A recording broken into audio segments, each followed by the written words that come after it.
저는 대한민국 국민입니다. 마찬가지로 여러분도 대한민국 국민입니다. 그러나 대한민국 국민이 아무나 되는 건 아닙니다.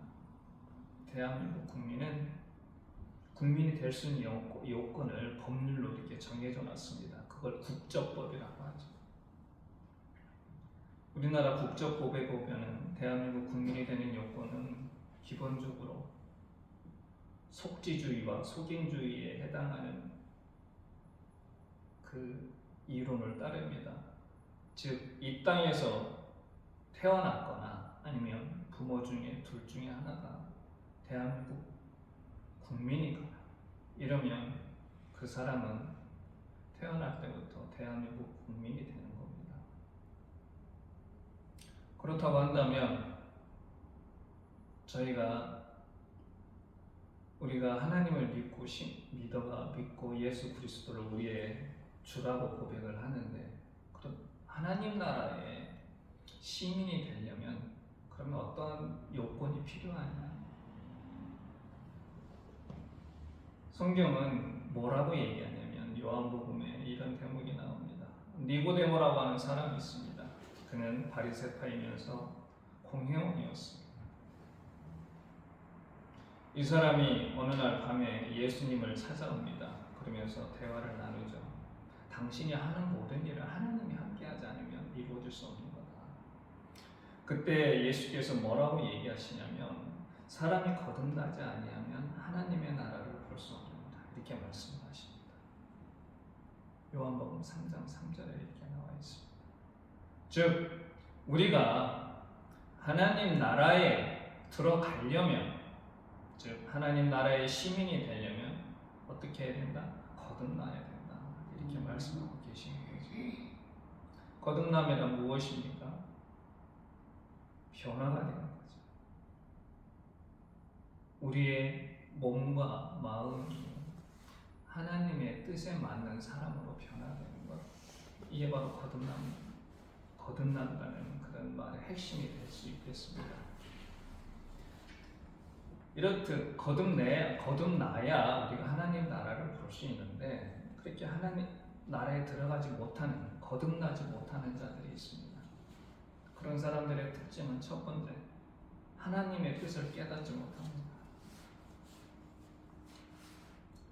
하나님께서는 우리에게 당신의 뜻과 생각이 무엇인지를 우리한테 알려주셨습니다. 그게 뭔가요? 바로 성서죠. 율법입니다. 그러면 그 율법을 하나님께서 우리한테 주신 목적이 뭘까? 레위기에 보면 이렇게 써 있습니다. 나는 여호와 너희의 하나님인데 내가 거룩하니 너희도 몸을 구별하여 거룩하라. 이렇게 얘기하고 있습니다. 즉 하나님께서 우리한테 율법을 주신 건 거룩하게 살라. 근데 그 거룩하게 산다는 건 뭐냐? 구별된 삶을 살라는 겁니다. 너희들이 앞으로 약속된 땅, 가나안 땅에 들어가면 너희 주변에 있는 민족들과 다른 삶을 살아야 된다. 내가 택한 백성으로서의 구별된 삶을 살아야 된다. 그게 바로 뭐다? 거룩합니다. 이렇게 말씀하시는 거죠. 그러면 도대체 거룩하게 산다는 게 어떻게 사는 것이냐? 구별된 삶을 산다는 게 어떻게 된 것이냐? 어떻게 살아야 된다는 것이냐? 그거에 대한 고민 때문에 율법을 여러 가지로 해석하고 또 해석을 합니다. 누구는 이렇게 이야기하고 누구는 저렇게 얘기하죠. 굉장히 다양하죠. 성서는 66권인데 그러한 하나님의 말씀을 해석하는 그 다양성을 굉장히 중요하게 생각을 했습니다. 우리가 성서의 구성을 보면 그걸 알 수 있죠. 대표적인 게 바로 로마서와 야고보서를 비교해 보면 압니다. 로마서는 바울 신학의 핵심이죠. 어떤 겁니까? 너희가 믿음으로써 의롭게 된다.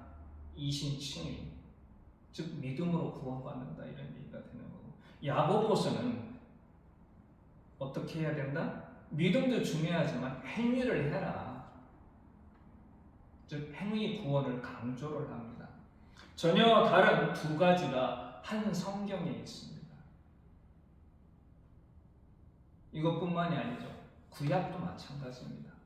다양한 얘기가 있는데 그걸 모두 성서는 존중을 해 줬습니다.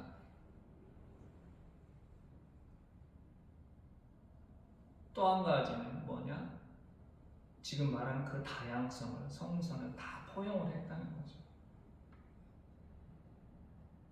그래서 성서가 우리한테 주는 교훈은 그 해석의 다양성, 그리고 그 다양한 해석을 포용하는 포용성, 그 두 가지를 우리한테 보여준 겁니다. 내 말이 옳다, 너는 틀리다, 이렇지 않다는 거죠. 맹인 모상이란 말이 있지 않습니까? 맹인들이 코끼리를 더듬어서 코끼리를 만졌는데 그 만든 맹인들한테 물어봤습니다. 코끼리가 어떻게 생겼더니 어떤 사람은 굵고 튼튼한 기둥 같더이다. 꼬리를 잡은 사람은 살랑살랑 흔들고 가늘고 모아줍니다. 뭐 이렇게 다양하게 표현할 거 아닙니까? 그게 틀린 건 아니죠. 전체를 제대로 못 보기 때문에 그렇던 거예요. 성서도 마찬가지입니다. 누가 한 사람의 해석이 맞을 수가 없는 겁니다. 그런데 자기께 옳다고 주장을 하다 보면 인간의 뜻, 인간의 해석이 곧 하나님의 뜻으로 변질이 되는 겁니다. 그러면 다른 사람은 적대시하고 배타적이 되는 거죠. 이미 예수님이 살던 시대에도 4개의 기본적인 분파가 있었습니다. 성경에 나오는 사두개파, 바리새파, 열심당, 그리고 나오진 않지만 에세네파. 기본적으로 이 4개의 분파가 있었어요. 이들은 각각 자기들이 이해한 하나님이 옳다고 생각을 했습니다. 그러면서 서로를 공격하고 배척을 했죠. 바리새파하고 사두개파는 사이가 안 좋았죠. 마찬가지로 열심당도 마찬가지로 자기들이 하나님의 백성으로 살아야 될 길이 무엇인가를 자기 나름대로 사두개파하고 바리새파는 다르게 이야기를 합니다. 이럴 때 자기들이 주장이 옳다고 얘기를 하다 보면 어떻게 됩니까? 분열이 오는 거죠. 교회 역사에 보면 이렇듯 나는 옳고 너는 틀리다. 그러므로 너는 사라져야 된다. 이래서 일어난 게 뭡니까? 그 유명한 종교전쟁, 유럽에서 일어난 30년 전쟁입니다. 신교와 부교 간에, 즉 우리가 보통 얘기하는 가톨릭과 개신교 간에 전쟁이 붙었습니다. 몇 년 동안? 30년 동안. 1218년부터 1248년까지. 물론 그 안에는 여러 가지 인간의 욕심이 들어가 있었지만 기본적으로는 신교와 부교가 서로를 인정을 안 했던 겁니다. 나는 옳고 너는 틀리다 이렇게 되었던 거죠.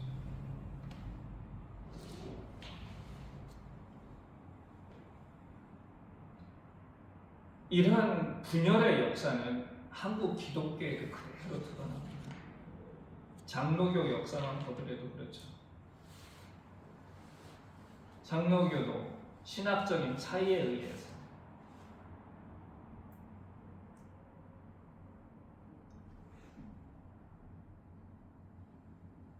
예장의 장로교에서 처음으로 분류된 기장이 나오고 또 고우신, 또 예장로, 합동, 통합, 또 기타 여러 가지 개혁, 대신, 백석 다 예장 아닙니까? 신학적 차이로 인해서 이렇게 교회가 분열이 되었던 거죠. 이 모든 것보다 나는 옳다, 너희는 틀리고. 이게 바로 어떤 사람들입니까? 자아가 아직도 내 삶의 모든 결정권, 내 삶을 주인은 누구다? 나다라고 생각하는 사람.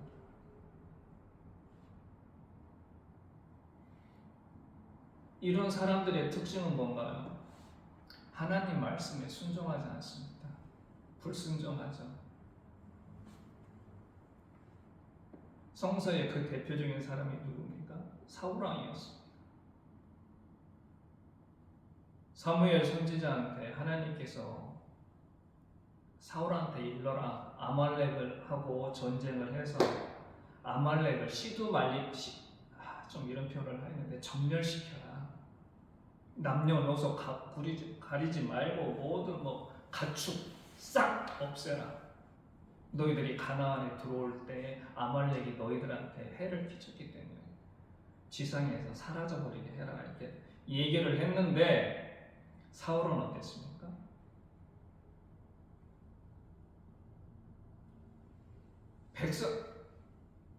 사무엘이 자신한테 명령했던 거를 순종하지 않고 양들 중에서, 소들 중에서 아주 좋은 것은 싹 남겨놓고 나머지는 없애버렸어요.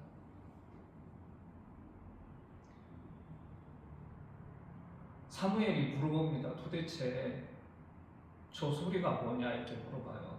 그때 했던 대답이 이겁니다. 양들 중에서, 소들 중에서 좋은 것을 남겼습니다. 이유가 뭐였나요? 하나님께 제사 드리기 위해서. 그때 사무엘이 한 말이 있습니다. 순종이 제사보다 낫다. 그리고 거기에 한 가지 더 덧붙여서 불순종과 완고함 뭐와 같다? 우상 숭배와 같다고 이렇게 얘기를 했어요. 즉 하나님의 말씀에 순종하지 않는 것은 너희들이 계명을 어기는 것과 똑같은 거다. 1계명에서 3계명.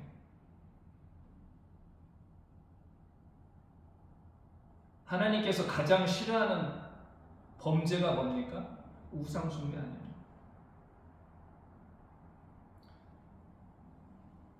이런저런 사람들이 인간 사회 속에 살다 보면 이런저런 범죄는 저질러 수 있습니다. 그 하나님 마음에 합하다고 했던 다윗조차도 범죄를 저질렀죠.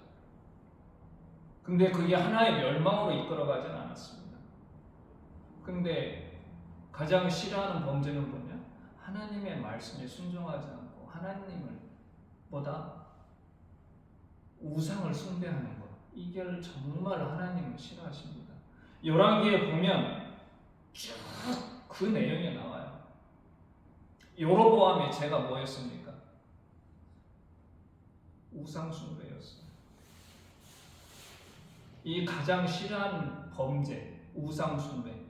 이게 뭐하고 똑같다? 불순종하고 똑같다고 사무엘 선지자가 이렇게 얘기를 했던 겁니다.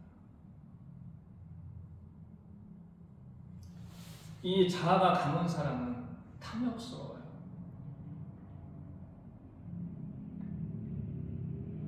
욕심이 많죠.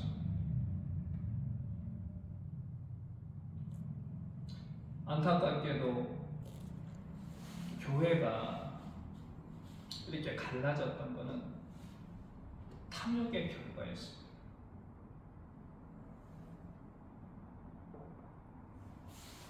지금은 우리가 기독교가 여러 교파로 나눠져 있다 보니까 이걸 당연하게 여기지만 처음에 시작부터 갈라진 건 아니었죠. 교회 분열의 시작은 뭐였습니까? 서방교회, 즉 로마를 중심으로 한 교회와 동방교회, 즉 콘스탄티노플을 중심으로 한 동방교회, 이 두 교회가 갈라진 데서부터 교회 분열이 시작된 겁니다. 왜 갈라졌겠어요? 여러 가지 이유가 있습니다. 필리오케 논쟁, 성상 문제, 성찬식에서 발효된 빵을 먹느냐, 발효되지 않는 빵을 먹느냐. 필리오케 논쟁은 그거이지 않습니까? 원래 니케아 콘스탄티노플 신조에는 성령은 아버지로부터 나온다 이렇게 돼 있었는데 이걸 서방교회 측에서 슬쩍 끼워 넣습니다. 누구를? 성령은 성부와 성자로부터 나온다 이렇게 성자가 들어가 있어요. 이 얘기는 서방과 동방이 삼위일체라는 개념을 서로 약간 다르게 생각했던 거예요. 인정은 했지만. 근데 이렇게 니케아 콘스탄티노플 신조는 공의회를 통해서 딱 서방과 동방이 손을 잡고 확정된 신조였는데 거기에 바로 서방교회 측에서 슬쩍 집어넣은 겁니다. 성자를. 그리고 성상 문제. 동방교회에서는 성상은 우상 숭배다 해가지고 성상 파괴 운동을 일으켰고, 서방교회에서는 교육적으로 사용하는 거 괜찮다, 교육용으로 이런 식으로 얘기를 했습니다. 뭐 빵 문제는 그렇다죠. 그런데 이러한 문제보다 더 깊은 속으로 들어가면 어떤 거 있었느냐? 교황의 수익권, 즉 교황이 모든 기독교 세계의 우두머리다라고 주장했던 겁니다. 교황은 그걸 인정받고 싶어 했어요. 그걸 하나의 법률로, 하나의 법으로 딱 인정받고 싶어 했습니다. 근데 방해되는 곳이 어디냐? 콘스탄티노플. 동방교회의 중심.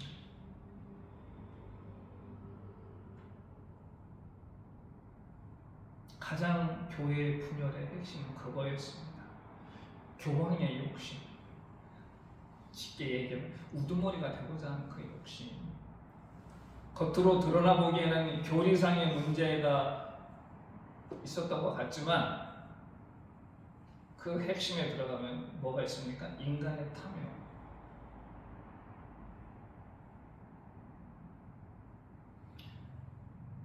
이건 기본적으로 예수께서 우리한테 가르쳤던 그거와는 정반대되는 그러한 길로 가는 겁니다. 내가 누구의 우두머리가 되고 싶다고 하는 것은 예수께서 우리한테 얘기하셨던 거와는 정반대로 가는 거예요. 예수께서는 뭐라고 하셨습니까?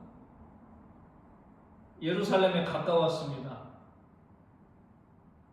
가는 도중에 세베대의 두 아들 야고보와 요한이 예수께 뭐라고 요구합니까?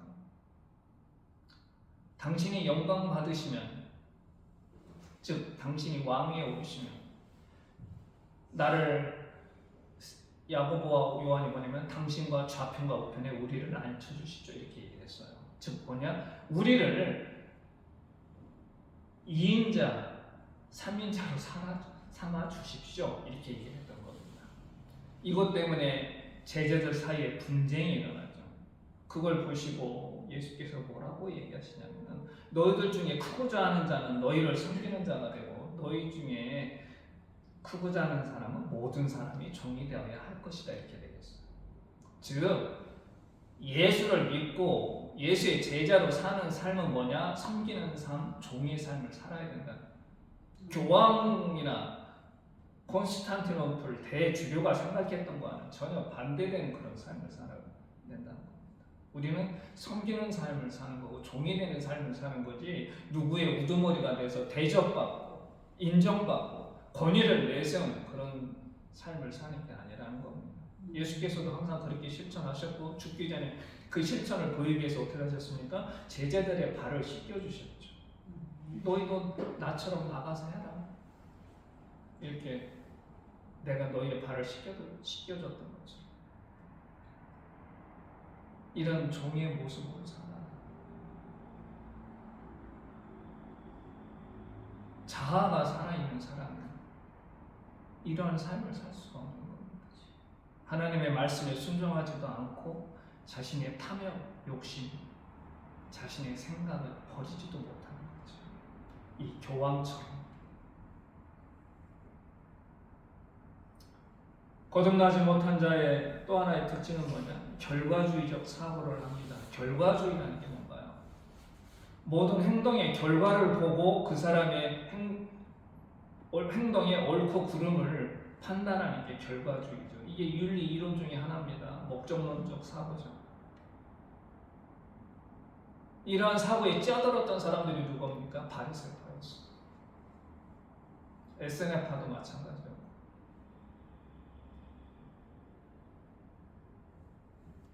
이들은 이런 사고에 젖어 있다 보니까 보이는 것에만 집중을 합니다. 그러다 보니까 정교를 강조하게 되고 안식일 지키는 거 11조에 굉장히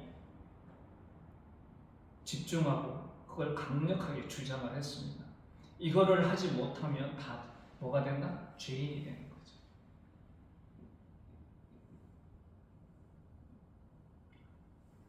이건 하나님께서 우리 인간을 보시는 거와는 정반대되는 거죠. 하나님은 뭐를 보신다고 말씀하시죠? 중심을 보신다고 얘기를 하셨어요. 사울이 하나님의 마음에서 이미 떠났기 때문에 새로운 왕을 선택을 하셨어야 됐습니다. 그때 하나님께서 사무엘한테 누구한테 가라고 그랬습니까? 이새한테 가라. 우리 뭐라고 그러죠? 아이들이 부르는 이새의 8명인가요? 8명의 아들이 있었나? 왜 갑자기 7명이 생각이 안 나죠? 있었는데요. 그 중에 하나 키가 작고요. 나머지는 다 커요. 이런 있죠. 사무엘이 딱 이새한테 가서 아들들을 불러와라 했는데 큰아들로부터 차례대로 나옵니다. 근데 첫 아들 엘리압이 딱 왔을 때 어떤 생각이 들었냐면은 이 사람이구나 이렇게 생각을 했어요. 왜냐면 키 크고 잘생겼거든요. 사울이 그랬습니다. 모든 이스라엘 사람보다 어깨 하나는 더 있었다. 머리 하나는 더 있다. 굉장히 키 크고 사울이 잘생긴 사람이었어요. 그러다 보니 사무엘도 엘리압을 딱 보자마자 이 사람이다. 하나님이 택하신. 그때 하나님이 그러죠. 나는 중심을 본다.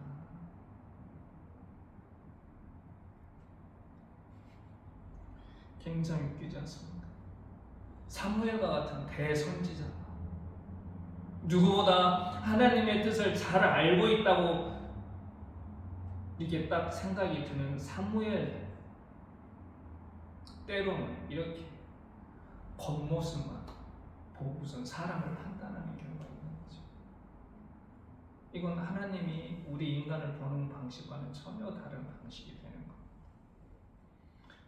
이런 사람일수록 편견에 사로잡힙니다. 바리새파들처럼. 그 사람의 행동만 보고 그 사람이 저지른 행동의 결과만 보고 그 사람을 판단하게 되죠. 너는 죄인이다. 요한복음 9장에 보면 이런 대목이 있어요. 제자들하고 예수님 길을 가시는데 한 맹인이 있었어요. 제자들이 대뜸 예수님한테 물어보죠. 저 사람이 저렇게 앞을 못 보게 된 건 누구의 죄 때문에 그렇습니까? 이미 죄인으로 낙인이 찍혔어요. 그 사람이 앞을 못 본다는 그 이유 하나만 보고 예수님은 전혀 다른 대답을 하셨습니다. 하나님의 뜻을 드러내기 위해서 그런 거다 이렇게 말씀을 하신 거죠.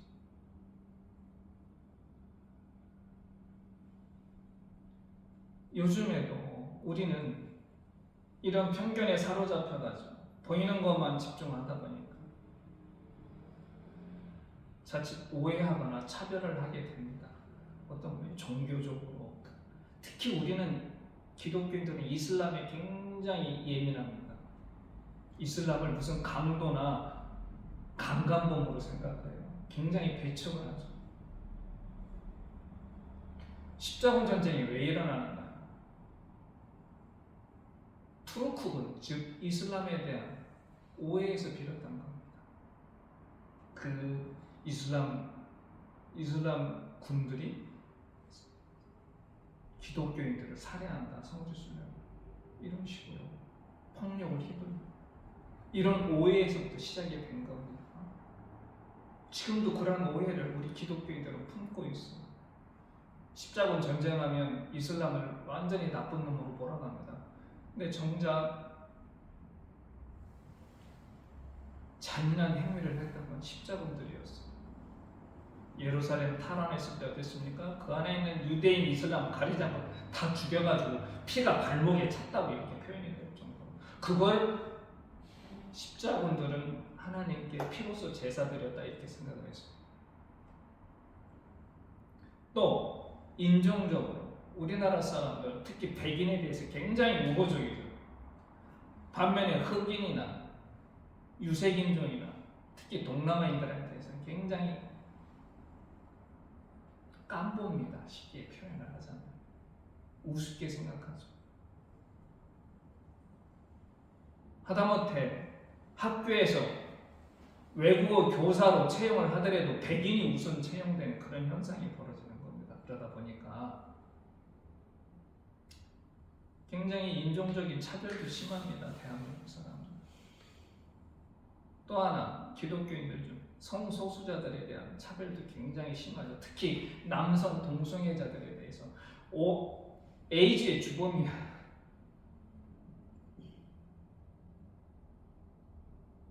그렇게 에이즈의 발병 원인이 뭐라고 얘기를 해줘도 여전히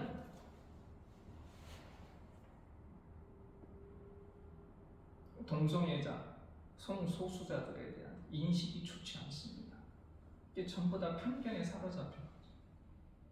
그랬던 성서 해석을 통해서 우리도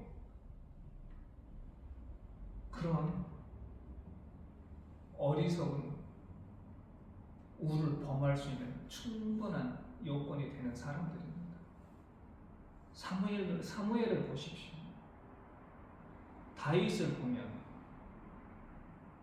항상 성령에 감동된 사람들조차도 자칫 잘못하면 하나님의 뜻을 깨닫지 못하고 잘못을 저지를 수가 있다.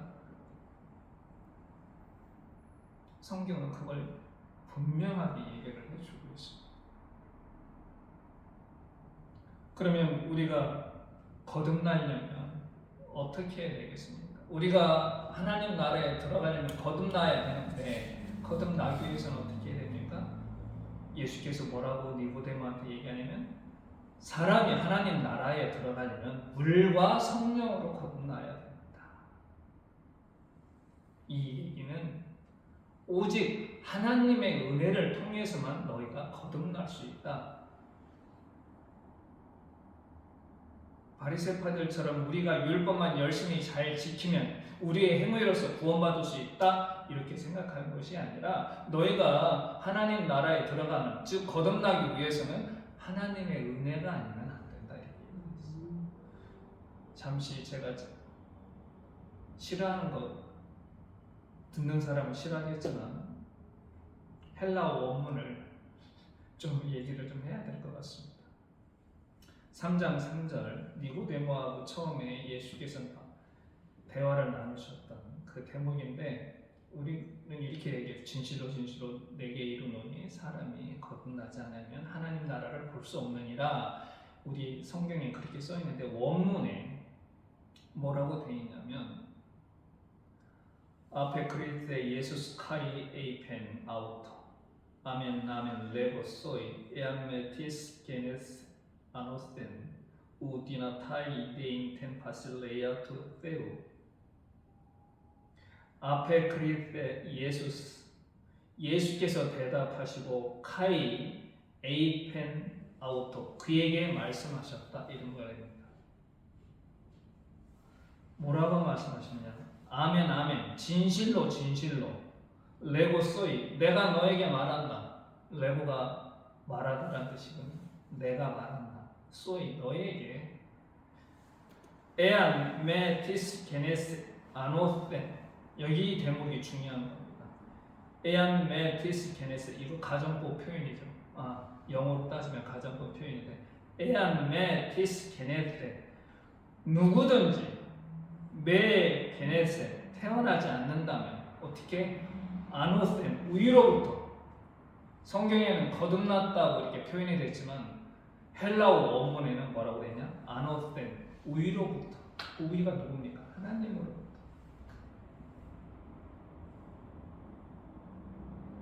게네세가 겟나오라고 하는 나타 태어나다라고 하는 헬라어 죄송합니다. 가정법 3인칭 단수예요. 근데 수동태 가정법 3인칭 단수 그래서 중요한 건 아노센이라는 표현을 우리 한글 성서에서는 거듭난다라고 표현이 됐지만 헬라어 성서에는 뭐라고 되어 있느냐? 아노센, 위로부터. from은 high, 높은 곳으로부터. 아니면 over place, from above, 높은 장소로부터, 위에 있는 장소로부터. 즉 위로부터 태어나지 않는다면, 즉 하나님의 은혜로 너희가 다시 태어나지 않는다. 어떻게 된다? 거듭날 수가 없다. 그렇게 해야만이 너희가 어디에 갈 수 있다? 하나님의 나라에 들어갈 수가 있다. 이렇게 얘기를 한 겁니다. 그러면 거듭났는지 안 났는지 우리가 뭘로 알 수가 있나요? 마태복음에 보면 나와 있습니다. 심판의 날이 됐을 때 하나님에 들어갈 수 있는 자를 예수께서 어떤 자들을 하나님에 들어갈 수 있는 자, 즉 거듭난 자라고 표현을 하느냐? 굶주린 자한테 먹을 걸 주고 목마른 자한테 마실 걸 주고 나그네를 영접하고 헐벗은 자한테 입을 걸 주고 병든 자를 고쳐주고 돌봐주고 옥에 갇힌 자를 살펴주는 이런 사람들, 딱 이 6무리의 사람뿐만이 아니라 이런 행위를 하는 사람들, 즉 이웃을 매번같이 사랑하라는 이것을 실천한 사람들은 하나님 나라에 들어갈 수 있다. 이렇게 얘기를 하는 겁니다. 그러면 거듭나지 못한 자들, 어떤 자들이냐? 좋은 열매를 맺지 못한 자들. 이것도 마태복음에 나와 있죠. 7장에 보면 그날에, 즉 심판의 날에 많은 사람들이 와서 하는 주여 주여 자신들을 변호합니다. 내가 당신의 이름으로 선지자 노릇했고 당신의 이름으로 귀신을 쫓아냈고 당신의 이름으로 많은 권능을 행했습니다. 이렇게 자신에 대해서 변호를 하죠. 즉 예수님의 이름으로 예언도 하고 귀신도 쫓아내고 기적도 일으켰는데 왜 내가 하나님 나라에 들어갈 수가 없습니까? 근데 이런 사람들에 대해서 예수께서 뭐라고 얘기했냐면 불법을 행하는 자들아 이렇게 말씀하셨어요. 우습지 좀 이해가 되지 않습니까? 아니 예수님의 이름으로 예언도 하고 귀신도 쫓아내고 기적도 행했는데 쭉 주일도 잘 지키고 11조도 잘하고 교회 봉사도 열심히 하고 전도도 열심히 했는데 왜 내가 하나님 나라에 들어가지 못합니까?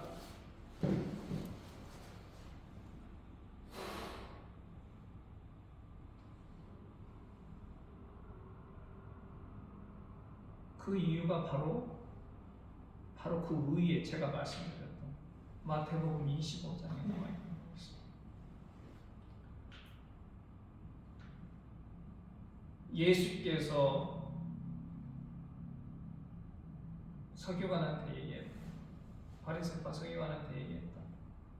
제일 큰 계명 그리고 둘째 계명, 하나님을 너희 온 몸과 뜻과 마음, 온 몸과 뜻과 정성을 다해서 사랑하라. 두 번째, 이웃을 내 몸같이 사랑하라. 이것을 실천한 사람들은 하나님 나라에 들어가고 그런 사람들이 거듭났다는 거죠. 그렇지 못한 사람들은 아무리 예수의 이름으로 예언하고 귀신을 쫓아내고 병을 고치고 전도를 많이 해도 하나님 나라에 들어갈 수가 없다. 이렇게 얘기를 했던 겁니다. 오늘도 보면 하나님의 뜻을 파악하지 못했던 사람들이 어떻게 했는지 그대로 드러납니다. 네 무리의 사람들이 있었죠. 첫 번째 부류는 어떤 사람들이었냐면 예수님을 붙잡으려고 했던 자들. 그들이 누굽니까? 대제사장들, 서기관들, 장로들. 이 사람들의 특징이 뭔가요? 율법에 아주 능통한 자들입니다. 누구보다도 하나님의 뜻을 잘 알고 있다고 자부하는 자들이었어요. 이들은 바로 유대인의 지도층이었습니다. 산헤드린 공회라고 하는 71명의 남자들만으로 구성된 유대교의 최고 의결기관, 요즘으로 따지면 기독교 장로의 총회와 같은, 총대와 같은 그런 사람들이었던 겁니다. 이렇듯 하나님의 뜻을 잘 파악한다고 했던 사람들이 예수를 체포하러 갔어요. 체포하려고 사람들을 보냈습니다. 두 번째 부류는 어떤 겁니까? 예수님의 제자로 그렇게 오래 다녔지만 자신의 뜻을 하나님의 뜻으로 오해하고 예수를 판 자가 있었습니다. 그게 누구였나요? 가룟 유다였죠. 또 한 사람은 어떠했어요? 똑같이 예수님의 제자였지만 칼을 들고 대제사장의 종의 귀를 쳤던 사람. 그리고 하나는 누구냐? 예수님을 남겨두고 다 도망간 자. 이 네 부류의 사람들 전부 다 하나님의 뜻이 무엇인지 깨닫지 못했던 사람들입니다. 이들을 보고 오늘 예수께서 49절에 뭐라고 말씀하셨냐면 너희들이 이렇게 하는 것은 다 말씀, 성경을 여기서 예수께서는 성서를 이루려 함이라. 그게 뭔가요? 말씀을 이루려 하려고 했다는 그런 의미죠. 즉 이러한 모든 것들은 내가 너희들한테 잡히고 반항하지 않고 잡히고 또 제자들이 도망가는 이러한 모든 것들은 말씀을 이루려고 하는 거다. 그렇다고 해서 오해는 하지 마시기 바랍니다. 대제사장이나 서기관들이나 또 장로들 또 예수를 붙잡으려고 온 자들, 예수를 판 자, 이들이 그렇다면 죄가 없는 거냐? 그렇지 않다는 거죠. 아시리아와 바빌로니아 제국이 이스라엘과 유다의 범죄를 하나님께서 응징하기 위해서 보낸 자들이었지만 그들 역시 하나님께 벌을 받았습니다. 하나님께 원하지 않는 방식으로 이스라엘과 유다를 대했기 때문에 이들도 마찬가지예요. 비록 이러한 것들이 하나님의 뜻 가운데 있었지만은 이 산헤드린 공회 회원들이나 가룟 유다나 이 모두가 하나님께 용서받는 그런 사람들은 아니었던 거죠.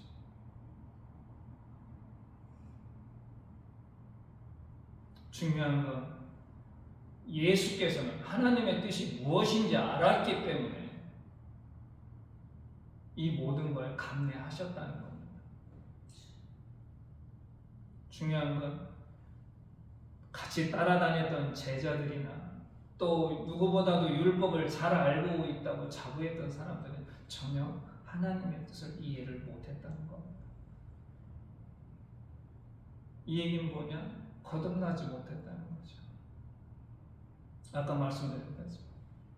거듭나기 위해서는 어떻게 해야 된다? 물과 성령으로 거듭나야 된다.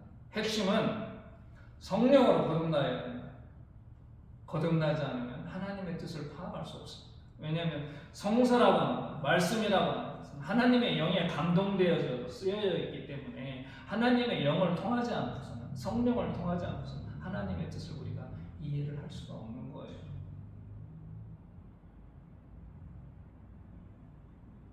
그렇기 때문에 저나 여러분이나 하나님의 뜻이 무엇인지 깨닫기 위해서는, 그리고 거듭나기 위해서는 늘 성령이 우리와 함께하기를 기도를 하는 수밖에 없습니다.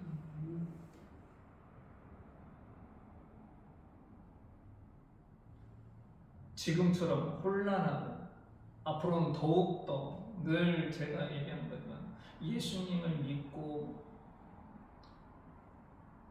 예수의 복음을 전한다는 게 쉽지 않습니다.